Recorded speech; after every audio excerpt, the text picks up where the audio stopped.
Hello friends, this is Gaurav and welcome to my YouTube channel Lakshya the goal. आज हम बात करने वाले हैं जीडीपी डिफ्लेटर के बारे में। क्या होता है जीडीपी डिफ्लेटर, कैसे गणना की जाती है जीडीपी डिफ्लेटर के बारे में, और कैसे बताया जाता है कि महंगाई की दर कितनी है। आज हम इसी बारे में बात करने वाले हैं इस वीडियो में। तो भाई ज़्यादा समय ना लेते हुए शुरू करते हैं। जीडीपी डिफ्लेटर के बारे में क्या होता है इसके बारे में जानते हैं। पहले जो जीडीपी डिफ्लेटर होता है वास्तव में वो नॉमिनल जीडीपी और वास्तविक जीडीपी के मध्य का अनुपात होता है। अर्थात नॉमिनल जीडीपी और वास्तविक जीडीपी के मध्य के अनुपात को ही जीडीपी डिफ्लेटर के नाम से जाना जाता है, जो कि मुद्रास्फीति दर को बताता है कि मुद्रास्फीति की दर क्या होती है। मुद्रास्फीति को सीधी सी भाषा में महंगाई के नाम से जानते हैं। ठीक है, यह जो डिफ्लेटर होता है मुद्रास्फीति के आकलन में संपूर्ण जीडीपी का प्रयोग करता है, और इसीलिए जो अन्य सूचकांक होते हैं जैसे कि डब्ल्यूपीआई होता है, सीपीआई होता है, इनके अपेक्षा अधिक व्यापक यानी कि अधिक विस्तृत रूप से बताता है। डब्ल्यूपीआई और सीपीआई क्या होता है? डब्ल्यूपीआई होता है होलसेल प्राइस इंडेक्स और सीपीआई होता है कंज्यूमर प्राइस इंडेक्स। अर्थात जब होलसेल प्राइस के आधार पर गणना की जाती है और कंज्यूमर प्राइस के आधार पर गणना की जाती है। इसके बारे में हम आगे से एक वीडियो में बात करेंगे। तो मैंने यहाँ पे दो नाम लिया, नॉमिनल जीडीपी और वास्तविक जीडीपी। तो क्या होता है आपका नॉमिनल अर्थात नाम मात्र की जीडीपी और वास्तविक जीडीपी।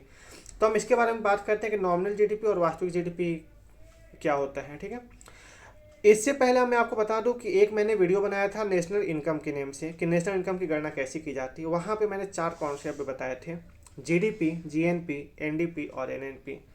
जो ये कॉन्सेप्ट होते हैं इसी में एक होता है जो जीडीपी होता है, ये इसकी गणना 3 आधारों पे की जाती है। पहला जो होता है वो होता है जीडीपी एट करेंट प्राइस, अर्थात बाजार मूल्य पे जीडीपी की गणना।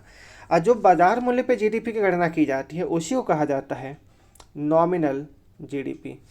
जो सेकेंड होता है वो होता है जीडीपी एट बेस प्राइस, अर्थात आधार वर्ष पे जीडीपी की गणना, और इसी को कहा जाता है रियल जीडीपी। एक और होता है जीडीपी एट फैक्टर कॉस्ट, अर्थात साधन लागत पर जीडीपी गणना। तो ये जो होता है कैसे गणना किया जाता है बेस प्राइस पे और आपका नाम मात्र की जीडीपी अर्थात करेंट प्राइस पे, इसकी हम अलग से एक वीडियो बनाकर बात करेंगे। बस यहाँ पे इतना हम समझ गए कि नॉमिनल जीडीपी क्या होता है और रियल जीडीपी क्या होता है। तो जो जीडीपी डिफ्लेटर होता है वो क्या होता है? नॉमिनल जीडीपी और रियल जीडीपी के बीच का अनुपात होता है। तो कैसे गणना किया जाता है आइए एक एग्जाम्पल के माध्यम से समझते हैं इसे।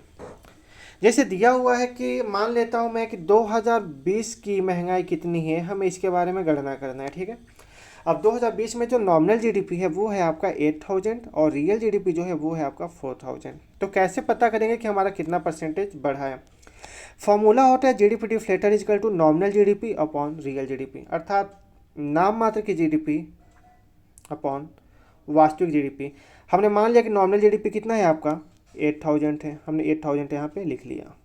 ठीक है, अपॉन रियल जीडीपी कितना है आपका 4000 है, हमने डिवाइड किया, आ गया इजकल टू 2। हाँ, तो हम कह सकते हैं इसका हम व्याख्या कैसे करेंगे। हमने क्या बताया कि आया 2 आया, तो हम कह सकते हैं कि अभी तक जिस वस्तु की कीमत 1 रुपये थी अब वो 2 रुपये हो गया, अर्थात डबल हो गया है। अर्थात महंगाई क्या हो गई? महंगाई पहले से डबल हो गई।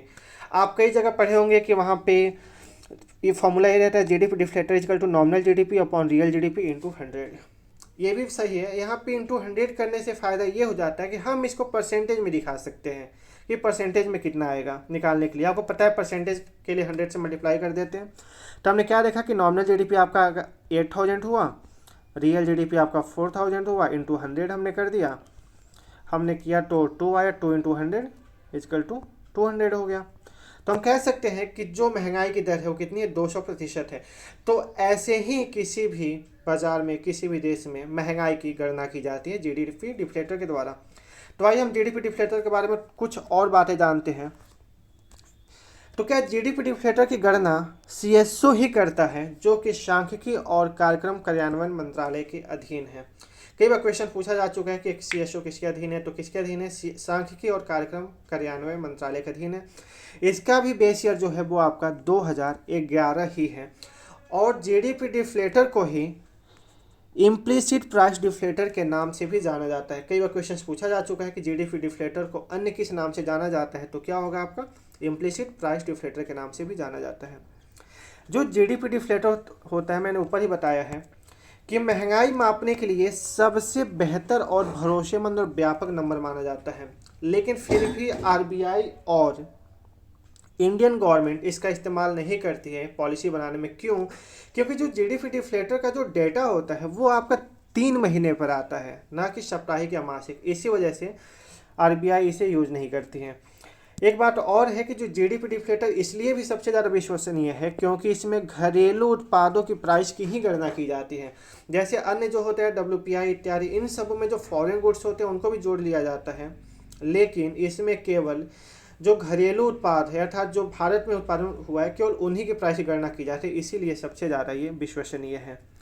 एक चीज़ और है कि जीडीपी डिफ्लेटर में गुड्स के साथ साथ सर्विसेज जो होती है उनको भी सम्मिलित किया जाता है, दोनों को सम्मिलित किया जाता है, इसलिए भी सबसे बेहतर और व्यापक ये बताता है इसके बारे में।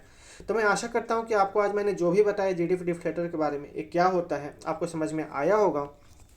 और अगर आपको कहीं पे कोई प्रॉब्लम लगी हो तो आप कमेंट सेक्शन में जाकर के पूछ सकते हैं, मैं कोशिश करूँगा और बेहतर तरीके से आपको समझाने को, जिससे कि आपको इस टॉपिक से कोई प्रॉब्लम ना हो। ओके, ठीक है, फिर मिलते हैं फिर अगले वीडियो में। धन्यवाद।